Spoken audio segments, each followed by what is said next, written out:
Bonjour Rav, la question elle est la suivante. Est-ce qu'il y a un rapport entre la fête qu'on va fêter, la Rosh Hashanah, et Eretz Israël, la terre d'Israël? Eh bien, en écoutant votre question, on nous dirait, mais il veut entrer Eretz Israël partout.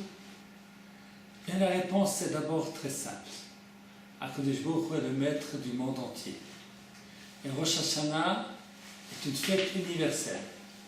Et nous disons dans nos prières que nous attendons que le monde entier reconnaisse la royauté d'Hashem Yitbarach.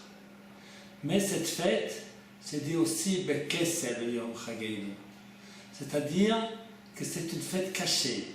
C'est une fête de notre relation intime entre le peuple d'Israël et HaKadosh Baruch Hu. Et en ce sens-là, cette fête-là est notre fête à nous. Et notre relation privilégiée avec Hachem qui nous a donné comme mission de le faire connaître dans ce monde. Et comment fait-on connaître Hachem dans ce monde? Eh bien, c'est justement en participant à la réalisation des promesses qui fait que le peuple juif se trouve en Eretz Israël.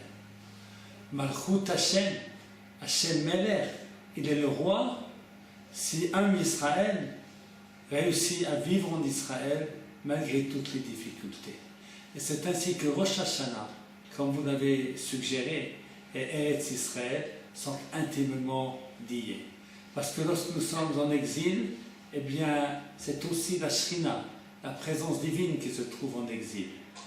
Et lorsque nous retournons en Eretz Israël, eh bien, c'est la présence divine qui quitte son exil, c'est-à-dire en d'autres termes, c'est la présence divine qui se réalise en faisant des promesses de la Torah, des réalités.